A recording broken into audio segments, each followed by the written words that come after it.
Hare Krishna, my dear devotees. Nice to be here with you on Janmastami. I'm very honored to be able to speak to you, although I can't see you, but I can see your faces. And I hope you're all doing well. One of the things that I think is so important, not just on Janmastami, but on any holiday, is to focus on that particular day, on the personality of that day. Of course, Janmastami, the personality is Krishna. We have other holidays. We just celebrated Balaram. Radhastami is coming up. We just celebrated Rupa Goswami's appearance day. Before that, it was Sanatan Goswami. And then throughout the year, Bhaktivinoda Thakur, Gorkashar Das Babaji, Srila Bhakti Siddhanta, then tomorrow will be Srila Prabhupada.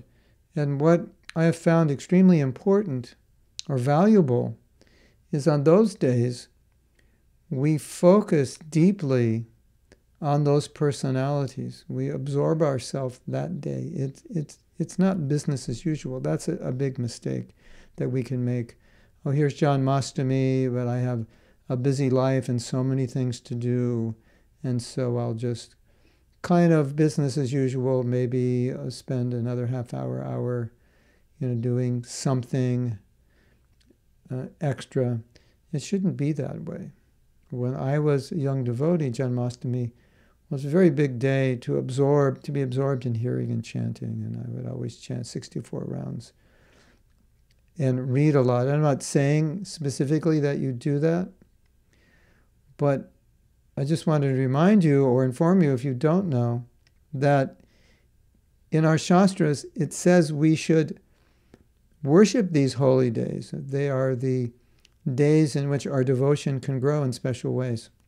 And I have found this to be true, that if we absorb ourselves more on these special days, it's going to make a huge impact on our spiritual life. And we might think, well, I know Krishna. But of course, Krishna is unlimited. So to spend this day going more deeply into Krishna's birth, into understanding his leelas, to understanding his position, his love for his devotees, the significance of Krishna appearing, the significance of Krishna speaking Bhagavad Gita, the significance of his leelas. We can understand these things much more deeply than we understand them now. And today is the day to do that. And you will see by doing that, you will feel like this was an important day for me. And I want to do this on the appearance day of all the main acharyas and the different avatars of Krishna.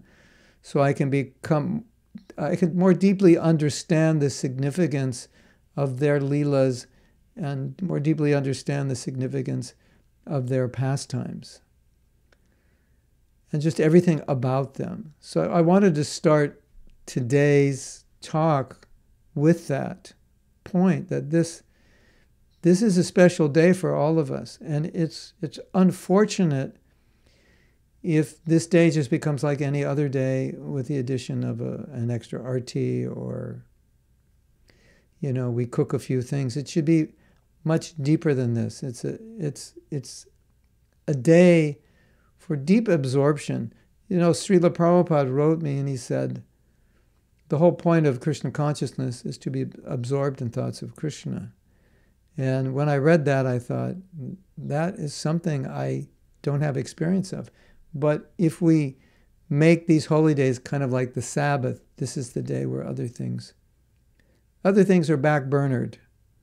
This is the day that we do more kirtan, we do more japa, we do more study, we go into Krishna Leela, we try to understand more deeply the significance of it and more details of it, and reread the stories and pick up on aspects of the story maybe we had skipped over, or pick up on aspects of the story that start to pop out and have deeper meaning for us. This is so important, because whenever you focus on a specific aspect of Krishna consciousness, what to speak of focusing on Krishna and his birth, then you become you become vitalized, but you become edified in new ways. And it makes, in my experience, it makes like a permanent impression, a sanskar, that I've gone deeper today. I've understood something about Krishna and my relationship with him that I didn't understand previously. And then you carry that with you in your spiritual life, and then every year on Janmastami, something new, something deeper, some appreciation that you didn't have before. That sticks to you, and it becomes part of what I call your transcendental arsenal. This is your Krishna conscious arsenal. This is what you carry with you, this kind of samskar, this impression in your heart. So there's this verse in Bhagavad Gita that Prabhupada often talks about on the appearance day of Krishna. Janma karma cha me divyam. My birth, my karma, my action are divyam. Evam yoveti tattvataha. And if you understand the transcendental nature, you don't see Krishna's material, you understand Krishna as he is, then punar janma navidyate, there won't be birth and death again. So here we are in Janmastami, we're trying to understand more deeply who is Krishna, what is his transcendental nature, how he took birth, why he took birth, what was his mission. So, of course, Krishna tells us his mission in Bhagavad Gita, that he comes to establish Dharma, he comes to establish religion. And so one of the things that Krishna did when he came here was speak to Arjuna so we would have Bhagavad Gita. And for most of us, the importance of Bhagavad Gita is that that's the book that we first read, or one of the main books we studied that convinced us to be a devotee. So we can see when Krishna says, I've come to Dharma samstarpanartha, I've come to establish Dharma, come to establish religion, he's doing that through Bhagavad Gita, and we are the lucky recipients of Bhagavad Gita. Now, when Krishna speaks Bhagavad Gita, I personally see it as an invitation to go back to Godhead. So when you speak to someone and say, here's Bhagavad Gita, what you're actually saying is, here is an invitation, a personal invitation from God to come back to his abode. And people say, I'm not interested, which is unfortunate. They're not interested in the invitation to go back to Godhead. That's what they're really saying. So Krishna's coming down. He's speaking Bhagavad Gita, which is an invitation.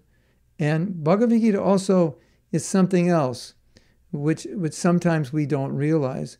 It's Krishna opening up his heart, showing how much he wants us, and showing him how much he loves us. And one example of that is in the end of the Gita, when Krishna is telling Arjuna, have you understood everything? If you haven't, I'll explain it all again. Now Krishna's telling Arjuna, prior to that, you know, I've explained everything, you can do what you want to do. But he doesn't really want him to do what he wants to do. By saying you can do what you want to do, it's establishing a truth that the jiva has independence. So by Krishna saying you can do what you want to do, really he's saying, you will do what you want to do because I've given you that independence. But really what I want you to do is what I've told you to do in the Gita. Why? Krishna says, because you're my dear friend, which is another way of saying, because I love you, I want you to do what I've asked you to do because I love you, although you can do anything. So Krishna's coming down and he's manifesting his love. And how does he manifest his love? By convincing us that we should love him back. We should reciprocate with that love. And basically, Krishna consciousness is just the effort, this constant effort to reciprocate with Krishna's love, which is, of course, so difficult because his love is so vast and so deep, and he loves us more than we love him. But still, that's what Krishna is asking us to do in the Gita. Surrender. What does surrender mean in this sense? Surrender means, I'm surrendered to you. I love you. I want you to reciprocate with that love so we have a relationship. So Why does Krishna come? Well, this is one of the reasons he comes. We understand he comes to manifest his love to us, to show us how to love him, to tell us he loves us, and to ask us to reciprocate with that love. So there's this talk Prabhupada says, that the word Prabhupada often uses as the mystery of his birth. What is the mystery of Krishna's birth? Well, Krishna's birth is mysterious because it's a virgin birth, like we have in Christianity, the birth of Christ. There are also many similarities, although Christ is not God, but there's similarities in the virgin birth. That's one big similarity.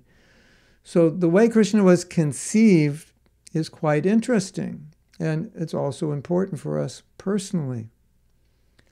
Krishna was conceived in meditation in the mind of Nanda Maharaj, and from his mind, in his meditation, he impregnated Devaki in meditation, kind of like the Guru gives Krishna, by praying, by teaching. So Vasudeva, conceiving of Krishna, impregnates Krishna, you could say spiritually, through his own consciousness, impregnates Devaki with the consciousness of Krishna.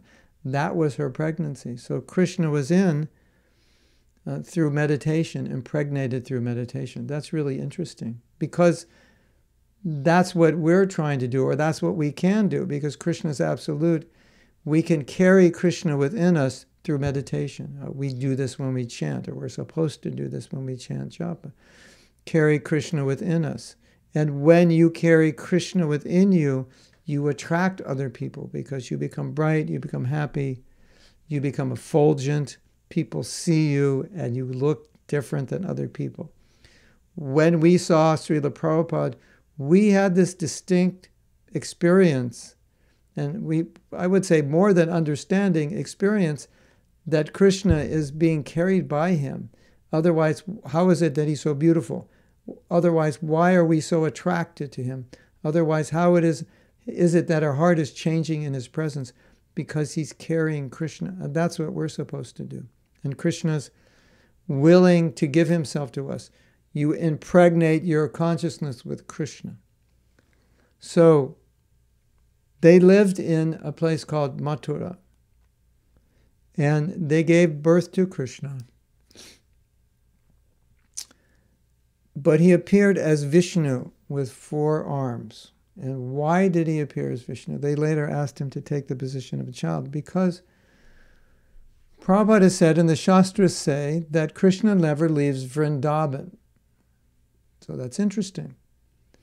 If Krishna never leaves Vrindavan, that means the Krishna that would appear in Mathura, which is outside of Vrindavan, cannot be the Krishna that lives in Vrindavan. The Krishna that lives in Vrindavan is Shyama Sundar. It's the original form of Krishna, 2 hands playing a flute.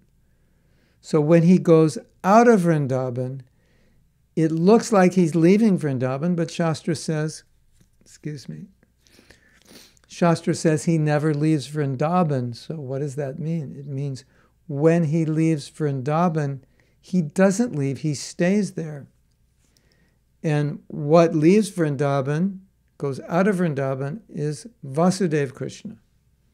And so the Vasudeva Krishna could only appear in Mathura. The original Krishna could not appear in Mathura. And then you hear the story, but didn't Vasudeva take Krishna to Vrindavan? That Krishna.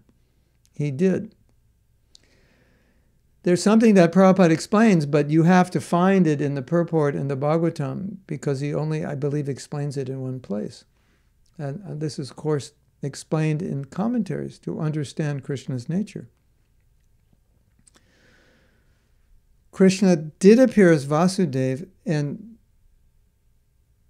Vasudeva, Krishna's father, brought him to Vrindavan, where Krishna grew up. But for Krishna to be in Vrindavan, he can't be Vasudeva. So what happened? How did this Vasudeva form, this Vishnu form that took birth in Mathura, how could he be taken to Vrindavan, because Krishna's only Shyamasundar in Vrindavan. Well, what the Acharyas have explained is while Krishna appeared in Mathura in his Vishnu feature, Vasudeva feature, he appeared in his original feature as Shyamasundar.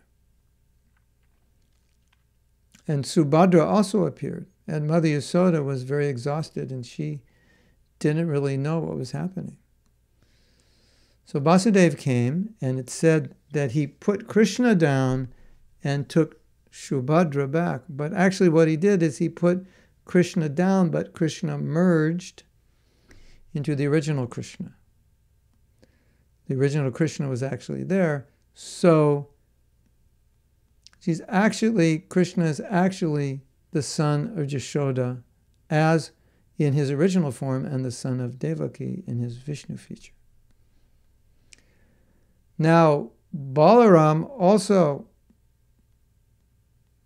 was in the womb of Devaki, solely for the purpose of serving Krishna, because Devaki had given birth to 6 children who represented these 6 anarthas, or the 6 material conditioning, Kamlo, Moha, Matsara, and Mada, lust, greed, anger, envy, illusion. Lust, greed, anger, envy, illusion. What else? And lust, greed, anger, kama, krodha, moha, illusion, madha, madness.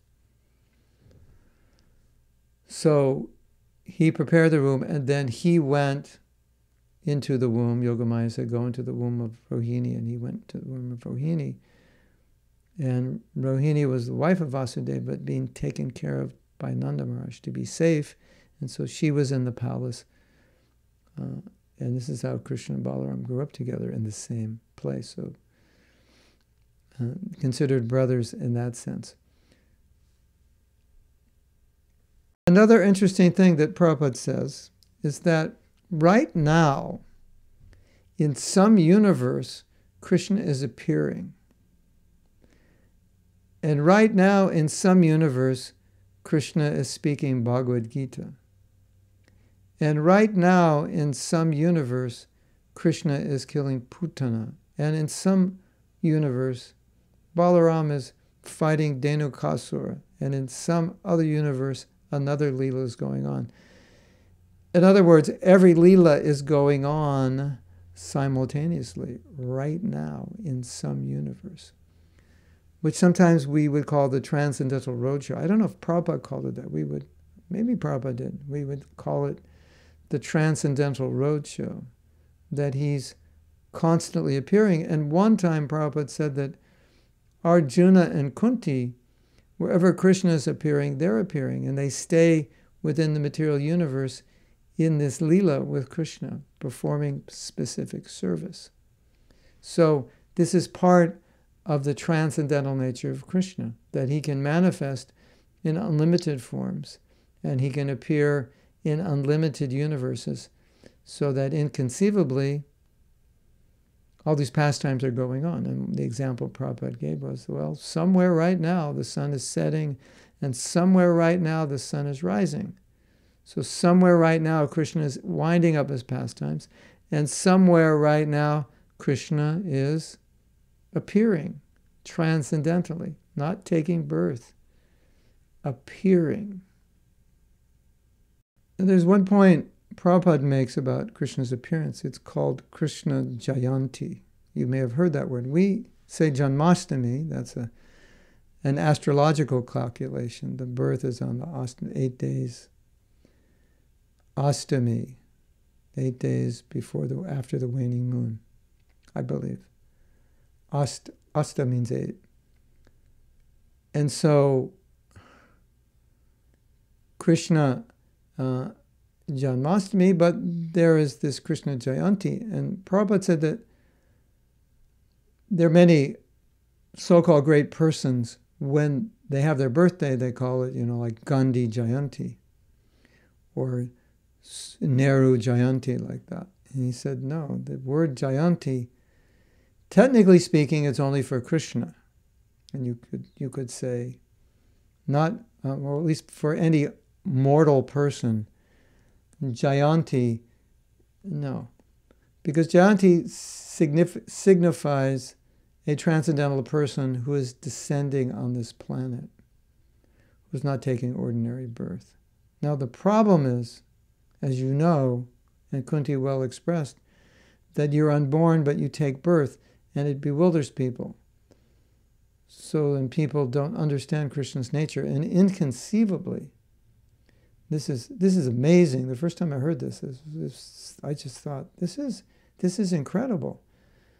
People saw Krishna and they didn't know who he was. And I was thinking, how is that possible? They don't know who he was. They saw him.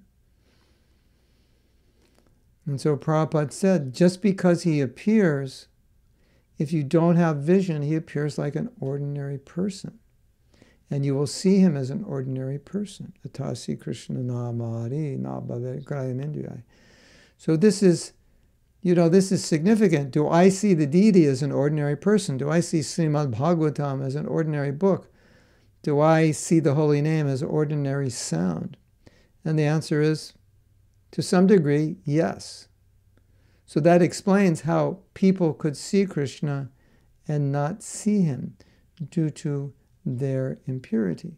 So Krishna appears, even though you can't see him as he is, you cannot equate him with an ordinary person. And that's what people did. And then Prabhupada said something even more amazing. Not that people couldn't understand him, couldn't see him, although they were in his presence. He was saying that hardly anyone knew who he was, hardly anyone, because you can only see Krishna with devotion. One time, Hanuman was guarding the forest and they were expecting to be attacked, and he heard some sound, and he was ready to attack, and he attacked, and he fought. And only after a while did he realize that it was actually Lord Ram that he was fighting. And you can imagine Hanuman, fighting Lord Ram. That is crazy, inconceivable. How could he not know? And then when he realized it was Ram, he apologized to Ram, and he was so embarrassed, and he said, how could I not know it was you? And Ram said, because you were angry at me, because you didn't know who I was. That anger covered you. And also, Jambavan, who was a devotee, fought Krishna. He was angry. He didn't understand because of his anger. So our position is similar, that how much of Krishna do we understand? According to our level of purity, we will see Krishna. There are stories of devotees speaking to the deity. Even there's a story of Prabhupada speaking to the deity and the deity speaking back. These things go on.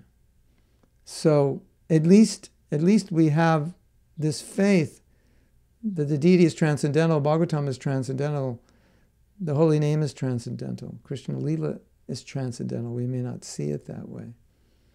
It takes some bhakti, it takes some love, it takes some devotion. But as we cultivate it, then we will see. So one other thing Prabhupada says is that there's a constellation of stars. When Krishna appeared, it was like everything was auspicious. Obviously, all the stars, they moved. Like, okay, now everything is auspicious. They all moved around. And Prabhupada said that constellation is called Jayanti, which is why you cannot call anyone else's birthday so-and-so's Jayanti, because Jayanti refers to this auspicious combination of stars that could only take place when Krishna appeared. So I don't know if you've experienced this when you go to Vrindavan, but especially like on Radhastami, Janmastami, Gaur Purnim, you can feel the atmosphere is different. And the devotees are especially blissful, they're especially joyful. And it's the atmosphere. It's just like when you go to Vrindavan or Mayapur. It's the atmosphere. Because it's so auspicious, that day is so powerful and so special. Just by being in Krishna consciousness on that day, you will feel something special. You will definitely feel this is special. I feel especially ecstatic, especially blissful, because that appearance day is different than every other day of the year. So, what about fasting on Janmastami? When Srila Prabhupada was with us, we fasted till midnight, till after midnight. That was standard. Now, as we get older or as we realize our limitations, we may see that when I fast, I become very faint, or I could collapse, or I may just not be able to function properly.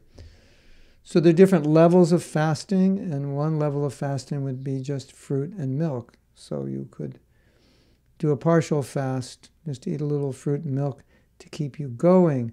What has become the custom, which I've seen, I don't know why and where it happened, but what has become the custom is that devotees have started just taking the feast, later. But as I said, because this day is so auspicious, and Bhaktivinoda Thakur has said that these holy days are the mother of devotion. They really sprout bhakti in ways in which normal days don't or can't.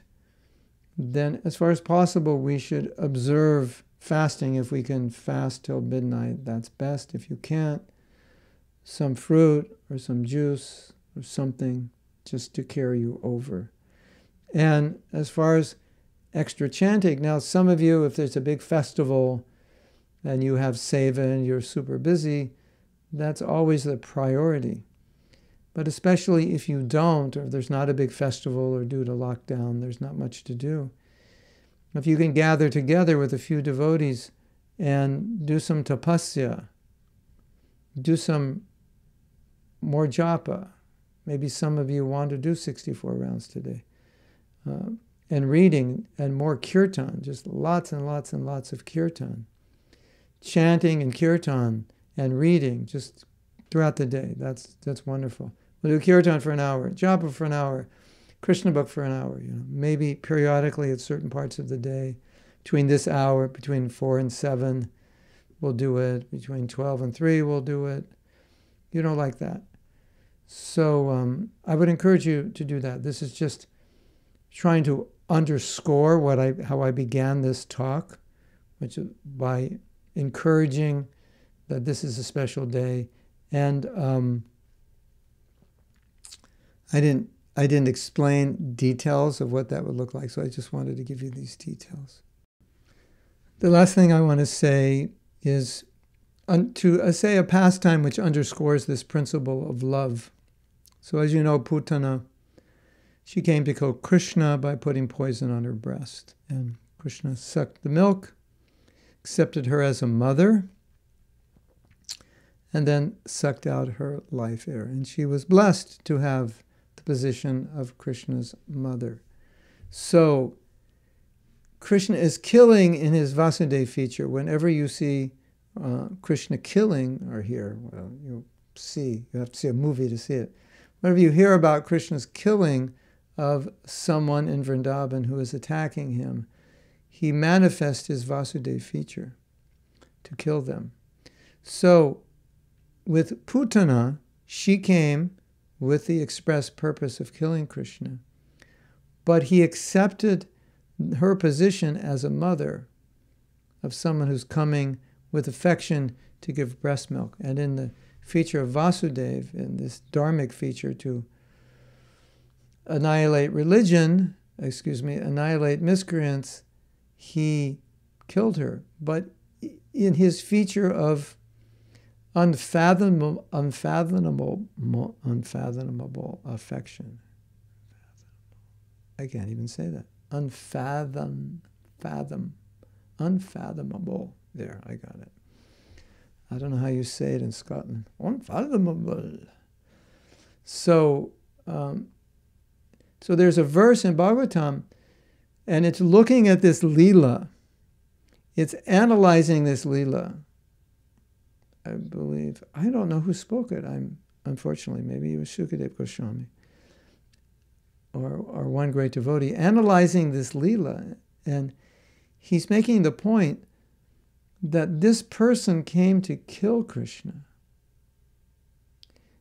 And his love is so great that whatever we do to serve him,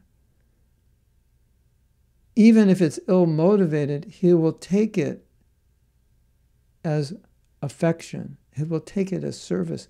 So he took Putana's position as a mother's service and love, and he gave her love. And that love ultimately manifested in giving her the position in Vatsalya Rasa. And so this verse says, when you study Krishna's nature, that he will take even an ill-motivated act, if it can be interpreted in some way as service, he will take that as service, and then he will give back. He will reciprocate with that. That's amazing, isn't it? He'll give love. So I just, wanted to underscore on this day, it's really the day to meditate on Krishna's pastimes of love, how he blesses and reciprocates and gives love. Kubja was another one. Kubja had some lust in her heart, and Krishna purified her of that lust. Her intention wasn't entirely pure. And I think it's so important for us to understand the principle that Krishna, he doesn't shame us. He doesn't make us feel guilty. We shame ourselves, or we make ourselves feel guilty. We should not think Krishna is like an ordinary person who, when we fail, would shame us, or when we fail, would be angry at us. Krishna's never angry as long as we're sincerely trying. Api chet sudaracharo. Krishna sees the effort. If you're making the effort, Krishna sees you as a sadhu, and he tells everyone, you should see this person as a sadhu. So we should never project upon Krishna the mentality of people of this world who may be disappointed with us, who may criticize us for our shortcomings. We should never feel that Krishna is doing that to us, but we should always feel that Krishna is accepting our sincerity. Krishna is accepting whatever we can offer him, whatever devotion we have. And Krishna is only giving us love. That's what he does. That's his nature. That's what he gives. He's not looking at our imperfections and withholding his love. And the only thing we have to do is accept his love and reciprocate with his love. That is our job. Paying Krishna back, I like to say we're trying to compete with Krishna because he's giving us so much love, so we're competing with the love he's giving us. How can I pay you back? You've given me so much. And my life, every day of my life, is just to purify myself so I can become worthy of paying you back. And in fact, one of the meanings of the Maha Mantra is, please make me worthy to serve you. And I always feel when I chant, please make me worthy to pay back the love, to manifest the love that you're giving to me. And so if we have this conception of Krishna as the Lord of love who always gives love, and not allow ourselves to feel that even though I have shortcomings and failings, it's not that Krishna is against me, or he's angry with me, or I should feel guilty and shameful thinking that Krishna must be mad at what I've done or what I've failed to do. That's wrong. But we should always feel that Krishna is loving us unconditionally and always. That won't stop. And we should always try to reciprocate with that love eternally. That's what we'll be doing. And whatever little love you can give to Krishna, he'll take it and he'll magnify it. And you may not think it's significant, but he will. I think that's very important lesson for us to take, especially today. Hare Krishna.